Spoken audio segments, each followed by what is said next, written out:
नमस्कार। प्रिय विद्यार्थियों, आज हम एक ऐसे विषय पर, एक ऐसे टॉपिक पर चर्चा करते हैं जो आपके हमेशा साहित्यिक समझ के लिए और जो साहित्य का जो नया ट्रेंड है उसको हम कैसे जानें, और जो साहित्य में जो एक नई अवधारणाएं जो आई और जिसे हम ये कह सकते हैं कि एक जो सबसे प्रमुख प्रवृत्ति जिसने आधुनिक कविता को एक नया रंग, एक नया मिजाज दिया और जिसने कविता को वाद मुक्त किया। ये बहुत बड़ी बात थी कि जो ये छायावाद, प्रगतिवाद, प्रयोगवाद, इन सब जो एक कहीं ना कहीं वैचारिकता का जो एक वाद था, उस वाद से कविता को मुक्त किया। और वो जो प्रवृत्ति थी, वो कविता की जो एक पहचान बनी, वो पहचान थी नई कविता। तो प्रिय विद्यार्थियों, आज हम एक सामान्य सी चर्चा करेंगे नई कविता पर। सबसे पहले हमारे मन में एक प्रश्न आना चाहिए, फिर नई कविता है क्या? क्योंकि देखिए, जब हम साहित्य की बात करते हैं, जो साहित्य की प्रवृत्ति की बात करते हैं, तो काव्य की जब बात करते हैं, तो काव्य कभी भी पुराना हो ही नहीं सकता। जो काव्य के साहित्य के मूल में ही जब नयापन है, तो फिर उसको अलग से नया नाम देने की, उसकी प्रवृत्ति को और अधिक इंगित करने की कहां जरूरत है? एक आलोचकीय दृष्टि से हम कह सकते हैं, हां जरूरत है। हमें कहीं ना कहीं एक भेद करना पड़ेगा, हमें कोई अंतर खोजना पड़ेगा, और उस अंतर की खोज का ही नाम है नई कविता। अन्यथा प्रयोगवादी भावबोध और शिल्पबोध के साथ नई कविता का उतना अंतर नहीं है। और सत्य तो यह है कि नई कविता नाम भी अज्ञे के द्वारा सुझाया गया है, जो प्रयोगवाद के जनक कहलाते हैं। फिर भी कुछ बात है जिसको हमें जानना है, और वो बात है, उसको जब हम समझ लेंगे तो हम जान जाएंगे कि नई कविता क्या है। तो एक परिभाषा की दृष्टि से अगर हम बात करें, क्योंकि देखिए, हम समझ लेते हैं, लेकिन किसी भी चीज को, किसी की मूल बात को चित्रित करने के लिए और प्रश्न का उत्तर लिखते समय हमें वो मूल को इंगित करना होता है, और वो मूल है कि नई कविता की परिभाषा क्या बनती है। नई कविता की जब परिभाषा बनानी हो तो हमें थोड़ा सा पहले देख लीजिए। हमें देखना है, देखिए, हम देखते हैं भारतेंदु युग। भारतेंदु युग में जो कविता का मिजाज था, वो तो ब्रज भाषा था, ब्रज भाषा की केंद्रित थी। और अभिव्यक्ति में यह था कि भाई कविता के लिए खड़ी बोली जो है वो लगभग उपयोगी नहीं मानी जा रही थी। तो जो हिंदी का जो मिजाज है, खड़ी बोली हिंदी का जो मिजाज है, जो आधुनिक काव्य की मूल प्रवृत्ति आगे जाकर बनी, वो भारतेंदु युग में नहीं बनी। इसलिए कविता वहां नयापन लेकर नहीं आई, कविता वहां पुरानापन लिए खड़ी थी। हाँ, गद्य वहां नयापन लेकर आया, जिसमें कोई दो राय नहीं। और इसीलिए गद्य की जो जितनी मार्मिकता और गद्य के जितना विचार बोध जो भारतेंदु युग में हुआ, वो बहुत बड़ा सराहनीय और अनुकरणीय, और आगे चलकर बहुत बड़ा योगदान उसी का था, लेकिन कविता के क्षेत्र में नहीं था। आगे देखिए द्विवेदी युग, महावीर प्रसाद द्विवेदी के नाम से। द्विवेदी युग में कविता खड़ी बोली में होने लगी, राष्ट्रवाद का भाव भी कविता में आने लगा। लेकिन द्विवेदी युग की कविता जो थी, उसमें एक बात थी कि कविता इतिवृत्त बन के रह गई थी। यानी वहां कविता वृतांत अधिक है, और वृतांत किसका? ज्यादातर अतीत का। वर्तमान का जो जीवन है, जीवन को जीवन की दृष्टि से उसमें नहीं देखा जा रहा था, जीवन को किसी ना किसी अतीत के आईने से देखा जा रहा था। वह अतीत केंद्र में है। वर्तमान की हर समस्या, वर्तमान के हर मिजाज को कहीं ना कहीं अतीत से जोड़ा जा रहा है। एक हद तक ठीक हो सकता है, लेकिन कविता की जो प्रवृत्ति है उसके अनुकूल वहां बात नहीं जम पा रही थी। उसके बाद आता है, साधारण सी चर्चा करते हैं, उसके बाद आता है छायावाद। छायावाद में कविता रंग लाती है और कविता जीवन से जुड़ती भी है, लेकिन जीवन जीवन के रूप में नहीं आ रहा है। जो कवियों की अभिव्यक्ति है, वो अभिव्यक्ति छिपा करके आ रही है, वहां किसी की व्याज से कुछ कहा जा रहा है, चाहे उसको प्रकृति कह लीजिए। यानी छायावादी कवियों ने जो अपनी बात थी वो अपने ही सीधा नहीं कहा कि हम ये कहते हैं या हमारा ये मनोभाव है, अपने भीतर की जो बात थी उसको कहीं ना कहीं किसी पर आरोपित कर दिया, चाहे उसको प्रकृति कह लीजिए। और ये सत्य है। और इसीलिए छायावादियों पर एक बहुत बड़ी, एक तो अस्पष्टता, दूसरी प्लायनवाद, तीसरी सूक्ष्म विश्लेषण। सूक्ष्मता इस स्तर की है कि कोई पकड़ ही नहीं पा रहा है कि ये बात क्या है। बहुत सी चीजें और थी जिससे जो कविता की जो एक जीवन को जीवन के नजरिए से देखना, मेरा भोगा हुआ जीवन, मेरा यथार्थ, जो मैंने जाना है वही मेरा है, वो मिजाज छायावाद में नहीं आ पाया। इसलिए छायावाद ज्यादा समय तक टिक भी नहीं पाया। उसके बाद आया आपके प्रगतिवाद। प्रगतिवाद में हुआ क्या, जीवन तो आया लेकिन जीवन पर वैचारिकता, वर्ग संघर्ष, बौद्धिकता। और बौद्धिकता भी कौन सी बौद्धिकता? वैचारिक बौद्धिकता। एक विचार के प्रति अत्यधिक लगाव, एक विचार को केंद्र बना लिया गया, जिसे मार्क्सवाद कह लीजिए। और परिभाषा भी प्रगतिवाद की यही बनती है कि राजनीति का जो मार्क्सवाद है, साहित्य का वही प्रगतिवाद है।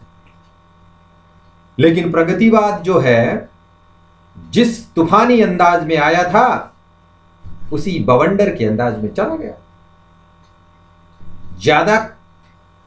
ज्यादा वो जो कविताएं, जो बहाव जो कविता में था, मूल जो मैं बात कहना चाहता हूं, कविता की जो मूल प्रवृत्ति है, वाद मुक्त, जीवन को जीवन के तरीके से अभिव्यक्त करना, अपनी बात को अपने सत्य को समझ करके कहना, और सबसे बड़ी बात जो थी, क्षण को भी जीवन का एक महत्वपूर्ण भाग मान लेना, यानी क्षण में ही जीवन को जी लेना।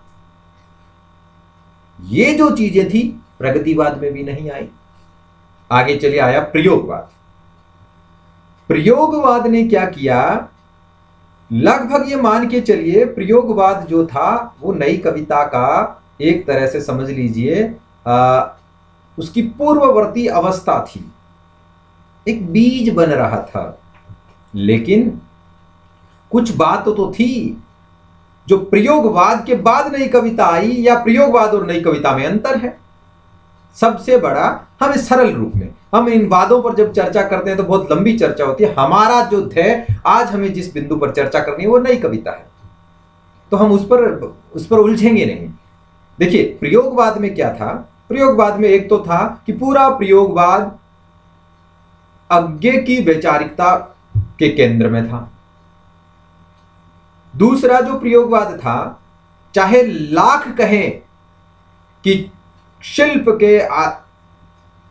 को केंद्र में रख करके प्रयोग करना हमारा ध्येय नहीं है, या प्रयोग हमारी जो मानसिकता नहीं है, चाहे कुछ भी कहे, कहीं ना कहीं प्रयोगवादी जो थे वो प्रयोग के केंद्र में थे, उनके केंद्र में प्रयोग आ रहा था।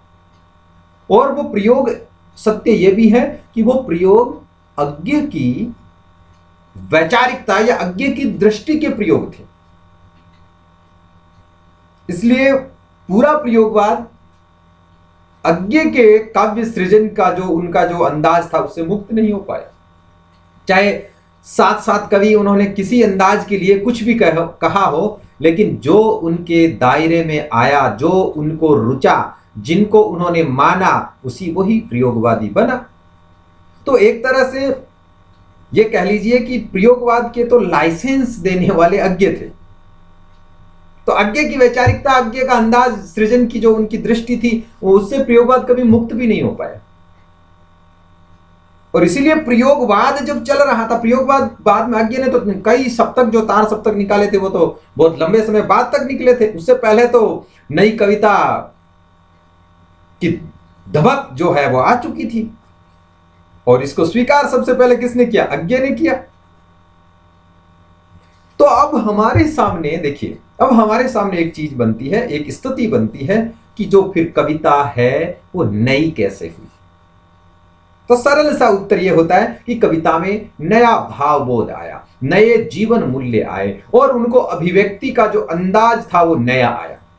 सब में ही आता गया, लेकिन अब तक पहले जो था वो उस रूप में नहीं आया जिस रूप में नई कविता में आया।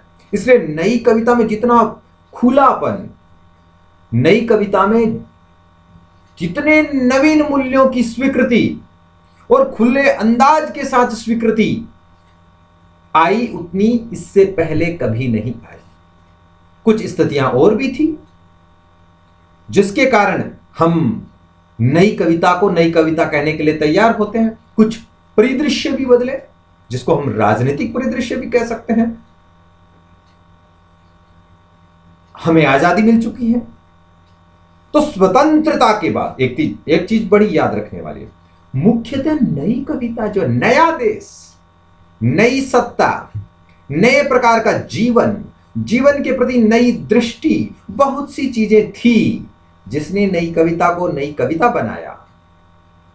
तो हम जब परिभाषा को तैयार करते हैं तो बहुत सरल सी परिभाषा हमें तैयार करनी है जिसमें सब चीजें आ जाए। और वो परिभाषा क्या बनती है, देखिए, नई कविता भारतीय स्वतंत्रता के बाद मुख्यतः 1953 के बाद लिखी गई उन कविताओं को कहा गया जिनमें परंपरागत कविताओं से आगे नए भावबोधों की अभिव्यक्ति के साथ नए मूल्यों और नए शिल्प विधानों का अन्वेषण किया गया। हमें क्या समझना है? हमें यह समझना है कि नई कविता मुख्यतः स्वतंत्रता के बाद लिखी गई उन कविताओं को कहा गया जिनमें नया भावबोध, नया जीवन बोध, नया शिल्प, नया मूल्य बोध अभिव्यक्त किया गया। वो नई कविता है। कविता वाद मुक्त हो गई, वो नई कविता है। जीवन को नए मूल्यों की दृष्टि से समझने का प्रयास किया गया, नई कविता है। और सबसे बड़ी बात, अब तक जो कविता की प्रवृत्तियां थी, उन प्रवृत्तियों में कुछ नए अन्वेषण हुए। उन अन्वेषणों को जो कविता के माध्यम से जो अभिव्यक्ति मिली, वो नई कविता थी। अब देखिए, हम इसको ऐसे भी तो कह सकते हैं कि नई कविता अपने वस्तु रूप और शिल्प रूप में पूर्ववर्ती कविताओं से भिन्न थी। दोनों रूपों में, वस्तु रूप में कहने का अर्थ क्या है? विषय वस्तु। नई कविता की विषय वस्तु भी बदली है कविता में, और शिल्प भी बदला है। क्योंकि देखिए, एक तो सबसे बड़ा चीज था कि उनको कैनवास भी ऐसा मिला है कि स्वतंत्रता के बाद बहुत सी चीजें जो हमने सोची थी, उसके बाद हम भी देखते हैं कि 60 के बाद मोह भंग की अवस्था भी पैदा होती है। वो भी तो नई कविता में ही तो है। वह उसका छोटे छोटे टुकड़े बनाए जा रहे हैं, लेकिन कविता तो नई रही। उसके बाद ऐसा नहीं हो सकता कि कविता बासी होगी, पुरानी होगी। नई कविता पुरानी होती है, नई कविता बासी होती है, लेकिन जब कविता में कुछ नया प्रखर आता है तो नयापन और अधिक नया हो जाता है। वो और अधिक नया हो जाता है, वही नई कविता। अब हुआ क्या? अब हमारे सामने एक बात आनी चाहिए कि जब हमने परिभाषा बनाई कि नई कविता 1953 के बाद लिखी गई उन कविताओं को जिसमें नया भावबोध, नया मूल्यबोध, नए जीवन दृष्टि और शिल्प के आधार पर जो नए प्रयोग किए गए, उनको समग्र रूप में कविता में नई कविता नाम दिया गया। नई कविता अपने वस्तु रूप और शिल्प रूप दोनों में पूर्ववर्ती कविताओं से अपनी भिन्नता स्पष्टतः प्रकट करती है। नहीं शिल्प के आधार पर ही नहीं, वस्तु के आधार पर भी दोनों में नए प्रयोग हुए हैं। और दोनों ही जो प्रयोग थे वो पूर्ववर्ती परंपराओं का विकास होते हुए भी उनमें नूतनता का उद्घोष करते हैं। वो नई कविता है। तो अब जब हमारे सामने जो बनेगा कि नई कविता की विशेषताएं क्या है, तो नई कविता की जब विशेषताएं मुख्यतः प्रवृत्तियां, जब नई कविता की प्रवृत्तियों और विशेषताओं पर जब हम चर्चा करते हैं तो कुछ बिंदु हमें याद रखने हैं। और वो बिंदु क्या है कि जो नई कविता को नया कलेवर देते हैं, जो नई कविता को हमारे सामने खोल करके रख देते हैं, और जिसके आधार पर हम ये कह सकते हैं कि उन कविताओं का हम आंकलन कर सकते हैं और उन तत्वों को, उन मूल बिंदुओं को हम उनमें खोज सकते हैं। और वो जो है वहां कविता पूर्ववर्ती कविताओं से भिन्नता, साथ ही साथ उसमें उनकी कमियां भी हमें पकड़ में आएगी। प्रवृत्ति का जो संदेश है, जो प्रवृत्ति की जो समझ है, वो यही बताती है कि उसमें उनके जो कमजोर पक्ष हैं वो भी हमारे सामने निकल कर आएंगे। जैसे जब हम पहली विशेषता की चर्चा करते हैं तो नई कविता की पहली विशेषता बनती है जीवन के प्रति आस्था। देखिए, कविता जब वाद मुक्त हुई तो कविता सीधी वैचारिकता को छोड़ करके सीधी जीवन से जुड़ गई। और जब कविता जीवन से जुड़ी तो जो कविता का पिछला, इसलिए मैंने पिछली चर्चा की छायावाद, जो कविता में जो एक प्लायन था, जीवन से भागना जैसा था, एक तरह से समस्याओं से मुंह मोड़ने की थी, या फिर प्रगतिवाद की तरह जानबूझकर समस्याओं में घुसने का जो था कि हमारी वैचारिकता ही हर समस्या का समाधान है, वो भी नहीं। जीवन को जीवन की दृष्टि से देखना और जीवन के प्रति आस्था बनाए रखना। जीवन के प्रति आस्था, यहां जीवन केंद्र में आ गया, विचार केंद्र में नहीं है, खुद जो है वो केंद्र में नहीं है, एक जीवन, समग्र जीवन केंद्र में आ गया। तो जीवन के प्रति आस्था, पहला नई कविता की पहली विशेषता, जीवन के प्रति आस्था। दूसरी, नई कविता जब जीवन के प्रति आस्था रखती है, आस्था साहित्य हमेशा रखता है, लेकिन नई कविता जीवन की आस्था में जो नयापन लाती है वो लाती है क्षणवादी जीवन दर्शन। यानी अब जीवन क्षणों में समझने की बात हो गई। अब जीवन वो नहीं है कि किसी का व्यापक या कोई बहुत बड़ी जीवन की गाथा, नहीं, आपके जीवन का एक क्षण भी कविता का विषय हो सकता है। आपके जीवन का एक क्षण भी कविता को एक नई विषय वस्तु दे सकता है। और आपने अपने जीवन के एक एक क्षण को अगर जिया है तो वही आपके जीवन की सार्थकता है। तो इसलिए अब क्या हुआ, क्षणवादी जीवन दर्शन, यानी जीवन को अब एक क्षणों में जीने का, आपने जो जी रहे हो ना वही आपका जीवन है। अब जीवन को समग्रता में उस तरीके से नहीं देखना है कि क्या खोया क्या पाया, नहीं, आपने उस क्षण में क्या देखा। और अज्ञे की बहुत प्रसिद्ध कविता थी, आपने देखा, जो एक क्षण जो होता है उसको वो कैसे दिखाते हैं कि समुद्र से एक बूंद उछलती है और वो बूंद जो है वो है तो वही जल की बूंद, लेकिन जब वो उछलती अलग होती है तो जब उस पर सूरज की किरण पड़ती है, जब वो चमकती है, तो उस समय उसका जो क्षण का जो सौंदर्य है, उसका जो अस्तित्व है वो सबसे अलग है। तो उसकी अपनी वो अस्तित्व है, वो अपना अस्तित्व, उसकी अपनी एक पहचान हो गई। तो क्षणवादी जीवन दर्शन हम दूसरी विशेषता ले सकते हैं। जब हम तीसरी विशेषता की चर्चा करते हैं, लघु मानव के प्रति एक नई दृष्टि, जिसको हम कह सकते हैं लघु मानव की प्रतिष्ठा। अब देखिए, अब कविता बड़े बड़े महापुरुषों की के ऊपर लिखने का नहीं है। अब कविता की विषय वस्तु में कोई महापुरुष हो ये जरूरी नहीं है। अब कविता की विषय वस्तु में कोई धीर ललित, धीर प्रशांत किसी महापुरुष की आवश्यकता नहीं है, या उसे पुराण, इतिहास या किसी ऐसे मिथक में से उठाने की आवश्यकता नहीं है। आपके पास जिसको आज तक किसी ने नहीं देखा, जिसको आज तक किसी ने जिसके महत्व को नहीं जाना, वो भी आपकी कविता का विषय बन सकता है। वो है जिसे कहते हैं लघु मानव की प्रतिष्ठा। और इस पर बहुत प्रसिद्ध लेख आया था, जिस पर हम कभी वो बड़ी विषयों पर जब चर्चा करेंगे, विजय देव नारायण शाही का कि लघु मानव के बहाने हिंदी कविता पर एक बहस।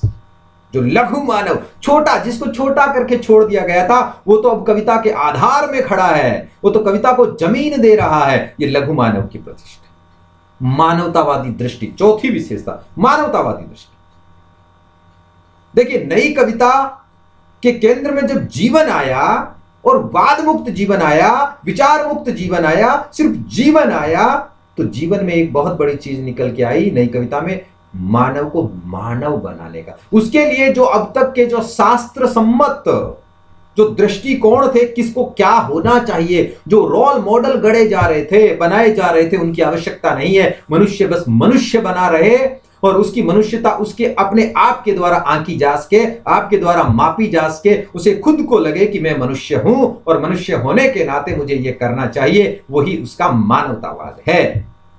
इसलिए मानवतावादी दृष्टिकोण, न तो मनुष्य को देवता की ओर बढ़ाने की जरूरत है और न मनुष्य को राक्षस की तरह जीने की आवश्यकता है।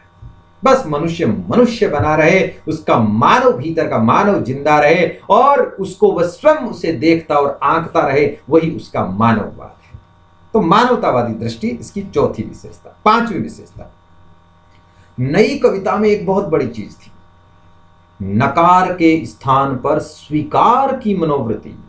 नई कविता अब तक किसी एक को नकारो और किसी दूसरे को स्वीकारो, ये जो कविता में ट्रेंड था, ये बड़ा सत्य है। नई कविता ने सबसे पहले इसको खारिज किया और नई कविता ने कहा हम नकार की दृष्टि से मुक्त होकर के स्वीकार की दृष्टि पर चले जाए। मुक्तिबोध की बहुत प्रसिद्ध कविता थी, सहर्ष स्वीकारा है, यानी जो कुछ भी जो भी है, जो मैंने पाया है, मैंने खोया है, मैं जो कुछ भी कर रहा हूं, मैं पहले अगर उसको सहर्ष स्वीकार कर लूं, यही मेरी सार्थकता है, यही मेरे जीने की प्रमाणिकता है। तो नकार के स्थान पर स्वीकार की दृष्टि, चाहे सफलता हो चाहे असफलता हो। हमारे यहाँ मनोवृत्ति है कि हम सफलता को स्वीकार करते हैं और असफलता को नकार देते हैं। हम ये नहीं समझते कि असफलता में जो हमने अगर स्वीकारा तो उसमें हमें सफलता का बीज मिलेगा। तो ये जो नई कविता, देखिए नयापन निकल के आया, नकार के स्थान पर स्वीकार की मनोवृत्ति, स्वीकार की कविता। कथ्य की व्यापकता, छठा नई कविता की एक विशेषता बनती है तथ्य की व्यापकता। अब कथ्य कथा के लिए, आधार के लिए, कविता की विषय वस्तु होने के लिए किसी मानदंड, किसी मापदंड की आवश्यकता नहीं है। अब कविता को क्या चाहिए? अब कविता को कहीं से भी किसी भी प्रकार का कथ्य जिसमें जीवन हो, जिसमें जीवंतता हो, जिसमें कोई स्वीकार्यता हो, जो किसी के आगे प्रेरक बन सके, जो जीवन को एक दृष्टि दे सके, वो कथ्य है, वो कविता का विषय हो सकता है। ये तो कथ्य की व्यापकता। फिर सृष्टि की उन्मुक्तता। अब यहां प्रकृति किसी भीतर के गहन छुपे दर्द को अभिव्यक्त करने का माध्यम नहीं है। अब संपूर्ण प्रकृति है, उन्मुक्त रूप में आपके सामने है। यानी अब प्रकृति न तो मनुष्य अपनी मनोवृत्ति को छुपाने का काम कर रहा है और न उसकी मनोवृत्ति को छुपाने के लिए प्रकृति माध्यम बन रही है। जो है, जैसा भी है, वो उसके सामने है। तो अब यहां क्या हुआ? अब यहां जो पूरी प्रकृति, पूरी सृष्टि है, वो उन्मुक्त है, किसी वाद से न लिप्त है, वो किसी विचार से न लिप्त है, न किसी अंतर की वेदना को प्रकट करने का माध्यम है। वो तो अपने खुले रूप में है, जैसी है उसी रूप में है। तो यह है सृष्टि की उन्मुक्तता। उसके बाद एक नई कविता की विशेषता बनती है, बहुत प्रसिद्ध विशेषता बनती है, अनुभूति की सच्चाई। और इसीलिए अज्ञ ने जो कहा था कि जितना तुम्हारा सच है उतना ही कहो, मौन भी एक अभिव्यक्ति है। अगर आपकी अनुभूति के बाहर कोई चीज है, आप उसको कहने का प्रयास कर रहे हो, वो प्रामाणिक नहीं है, वो स्वीकार्य नहीं है। इसलिए क्या हुआ? आपकी अनुभूति ही आपका सत्य है। जितना आपने भोगा है, जाना है, वही आपका सत्य है। इसलिए अगर आपने जो भोगा नहीं, जाना नहीं, उस पर आप कहना चाह रहे हो, तो इससे अच्छा आप मौन हो जाइए। जब आप मौन रहेंगे तो ये प्रमाणित हो जाएगा कि वो सत्य जो है किसी दूसरे का हो सकता है। इसलिए अनुभूति की प्रामाणिकता, अनुभूति की सच्चाई, कवि ने जो अनुभव किया है उसी को वो अभिव्यक्त कर रहा है। और इसीलिए ये नई कविता की विशेषताओं में है। नई कविता ये कहती है कि जो आप अनुभव कर रहे हो उसके जब आप संप्रेष्य बना दोगे, उसमें संप्रेषणता ले आओगे, वो नई कविता बन जाएगी। क्योंकि अनुभव बहुत सब कुछ लोग करते हैं, लेकिन जब वो संप्रेषण के स्तर पर जाती है तो वो अनुभूति इतनी व्यापक बन जाती है कि सबकी अनुभूति बन जाती है। इसलिए अपनी सच्ची अनुभूति को प्रकट कर देना। और अनुभूतियां जो होती है ना, वो अनुभूतियां कैसे होती है? अनुभूतियां क्षणों की होती है। इसीलिए क्षणवादी जीवन दर्शन इस कविता के केंद्र में रहा था। तो अनुभूति की सच्चाई, ये बहुत बड़ी विशेषता नई कविता की थी। अब आप प्रश्न कर सकते हैं, आपके मन में आ सकता है कि यह सब कविताओं में डाला जा सकता है। नहीं, ये नई कविता की मूल प्रवृत्तियां थी, सबसे अलग थी, जो मुखर रूप से आई, जहां कहीं पर भी छुपे रूप में थी वहां हम उसकी प्रवृत्ति नहीं मान सकते। प्रवृत्ति खुल करके जो सामने आई वो प्रवृत्तियां बनती है, वो नई कविता में ये बातें खुल करके आई। हम जब नई कविता की अगली जो प्रवृत्ति और विशेषता की बात करते हैं, तो नवीं जब विशेषता बात करते हैं, बुद्धि मूलक यथार्थ दृष्टि। यानी नई कविता में बुद्धि भी केंद्र में, बुद्धि है, यानी आप तर्क से किसी चीज को स्वीकार करोगे। कोई यथार्थ है, उस यथार्थ को हम बुद्धि से प्रमाणित करेंगे। यानी अगर आपका बुद्धि, आपका विवेक उसको यथार्थ मानता है, तभी वो यथार्थ होगा। और इसीलिए बड़ी बात कही गई थी कि यथार्थ कल्पना का बहिष्कार नहीं है, आविष्कार है। यानी यथार्थ से कल्पना और यथार्थ का जो अंतर चलता है कि वो तो काल्पनिक है और यथार्थ, ऐसा नहीं है कविता में। कविता का यथार्थ कल्पना को आविष्कृत करता है, वो कल्पना को एक नया रूप देता है, उसको आविष्कार की तरफ लेकर आता है, उसको बहिष्कार की ओर नहीं ले जाता। इसलिए नई कविता ने सबसे पहले यह बताया कि कल्पना और यथार्थ दो अलग नहीं है, यथार्थ से ही कल्पना सृजित होती है। इसलिए कविता को जो कहते थे कि कविता एक काल्पनिक वागजाल है, वो नहीं है। नई कविता कह रही है कविता यथार्थ पर खड़ी होती कल्पना की सृजना करती है, वो सत्य को संभावित सत्य बनाती है, सत्य को विश्वसनीय सत्य बनाती है। जब तक कोई सत्य विश्वसनीय नहीं हो तब तक वो सत्य सत्य नहीं है। ये नई कविता से निकल के आया। तो इसलिए विश्वसनीय सत्य जो था वो नई कविता की विषय वस्तु था। और सबसे बड़ी बात जो 10वीं विशेषता हम बना सकते हैं नई कविता की, वो विशेषता है नई कविता में दोनों प्रकार के जीवन बोध है, नगर बोध भी है और ग्राम बोध भी है। और नई कविता के जो कवि हैं वो नगर बोध के कवि भी है और ग्राम बोध के कवि है। यानी जो अब तक आप देखिए प्रगतिवाद जो था, प्रगतिवाद कहीं ना कहीं गांवों की तरफ जा रहा है। प्रगतिवाद के केंद्र में जो आ रहे थे लोग, लेकिन नगरीयता वहां इस अंदाज में नहीं आ रही थी। लेकिन नई कविता जो थी, नई कविता जो है उसमें नगर बोध और ग्राम बोध दोनों चलते हैं एक साथ। और देखिए नगर बोध के जो कवि थे, जिसमें शमशेर बहादुर सिंह, गिरिजा कुमार माथुर, कुंवर नारायण, धर्मवीर भारती, प्रभाकर माचवे, विजय देव नारायण शाही, रघुवीर सहाय, नगर बोध के कवि हैं। और ग्राम बोध के केदारनाथ सिंह, शंभुनाथ सिंह, नागार्जुन, केदारनाथ अग्रवाल। अब इनकी कविता में देखिए ग्राम बोध किस रूप में आता है।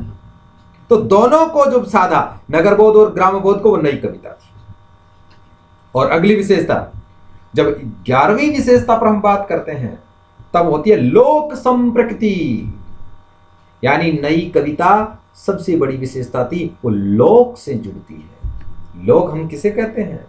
लोक वो होता है जिसे शास्त्र के दृष्टिकोण से जो एक तरह से पीछे छूट जाता है, कहीं ना कहीं उसकी स्वीकार्यता कमजोर हो जाती है, लेकिन जो जन जन में बसता है, जन के मन में बसता है, जिसकी एक अलग समृद्ध परंपरा चलती है और जिसमें जीवन का एक नया अंदाज बसता है, वो लोक है। इसलिए लोक की संप्रकृति बहुत अच्छी थी नई कविता में। वो लोक से जुड़ती है, जरूरी नहीं है उसमें श्लिष्टता आए, जरूरी नहीं उसमें शास्त्रीयता आए, लेकिन लोक का जो ताना बाना है वो नई कविता में आकर खूब रचता और बसता है।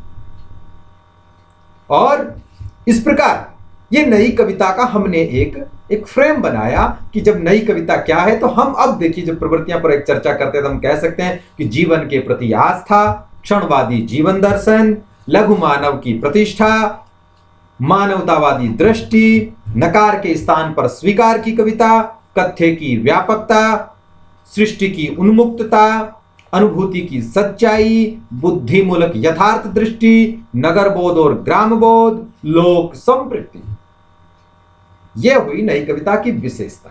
अब हम छोटे से रूप में कह सकते हैं कि कुछ कमियां थी नई कविता में, और वो कमियां क्या थी? हम कह सकते हैं कि नई ये प्रयोगवाद की कमियां भी है और नई कविता की कमियां भी है। लेकिन नई कविता को हम ये नहीं कह सकते कि नई कविता दोष मुक्त थी या उसमें कोई कमी ही नहीं थी। कुछ थी, कुछ प्रवृत्तियां, कुछ ऐसा था जो विचार के स्तर पर उन पर हावी हो रहा था, कुछ ऐसा था जो कविता की, नई कविता के लिए कहीं ना कहीं उसके कमजोरी का संकेत भी था। वो कमजोरी क्या थी? प्रवृत्तियों में से निकल के आएगी। कहीं ना कहीं जीवन के प्रति अपार आस्था होते हुए भी नई कविताओं में कहीं ना कहीं एक निराशा की मानसिकता प्रकट हुई थी। और वो निराशा की मानसिकता किस स्तर पर हुई थी? वो बुद्धि के स्तर पर भी हुई थी और हृदय के स्तर पर भी हुई थी। एक एक बनती है स्थिति, एक कुंठा है वहां। नई कविता में भी कुंठा है। कुंठा क्या है? कुंठा अजनबीपन की है। कुंठा आपको हाशिए पर जाने की है। कहीं ना कहीं भीड़ में भी आपके पिछड़ने की है। आप बहुत से समूह में रह करके भी अकेलापन महसूस करें। संत्रास है आपके भीतर। आप अपने आप से भी भयभीत नजर आते हैं। कुछ है वो जो नई कविता में और नई कवियों की मानसिकता में था। कहीं ना कहीं नई कविता में एक बात थी, मरण धर्मिता। नई कवियों ने जीवन को जिस अंदाज में कितना भी लिया हो, लेकिन वो मृत्यु को चुनौती देने वाली स्थिति तक नहीं आ पाई। तो मरण धर्मिता केंद्र में रही। हाँ, ये हम कह सकते हैं, ये संकेतात्मक कमियां थी जो प्रयोगवाद में भी रही थी। और इससे नई कविता भी मुक्त नहीं हो पाई, क्योंकि अधिकतर प्रयोगवादी कवि ही नए कवि थे। तो ये कमियां हैं, लेकिन ये कमियां उस स्तर पर नहीं है। अब तक जो नई प्रयोगवाद में थी, नई कविता के कवि अधिकांशतः इनसे मुक्त हुए, लेकिन कहीं कहीं इनकी छाया प्रछाया इसमें दिखती है। तो जब कवियों की बात होती है तो हम ऐसा कह सकते हैं कि निराशा भी है, हताशा भी है, अजनबीपन भी है, संत्रास भी है, और कहीं कहीं मरण धर्मिता की जो एक उसका जो प्रभाव है, कहीं ना कहीं एक उसको स्वीकार्यता है मृत्यु की, वो उस रूप में मृत्यु की स्वीकार्यता कविता की विषय वस्तु है। लेकिन कहीं ना कहीं मृत्यु के भय का जो संकेत है, ये संत्रास, भय, ये क्या है? ये मरण से डर का संकेत है। तो वो नई कविता में भी है। तो ये नई कविता की विषय वस्तु बनती है, ये उसकी प्रवृत्तियां बनती हैं। इससे हम नई कविता को समझ सकते हैं। अब जब हम इन कवियों को देखेंगे, हम उस पर विचार करते हैं, तो हम कह सकते हैं कि भाई ये नई कविता की कवि है, इनकी नई प्रवृत्तियां ये बनती है। जो कवि जिसमें जो प्रवृत्ति प्रभावी होती है, वो उस कवि की एक दृष्टि बनती है। तो ये नई कविता थी। इसके लिए आपको बहुत बहुत धन्यवाद। इस पर एक बार जब फिर कभी विस्तार से चर्चा करेंगे तो एक एक बिंदु पर चर्चा हो सकती है, लेकिन आप लोगों के लिए इस स्तर के लिए समझने के लिए आज बस इतना ही। बहुत बहुत धन्यवाद।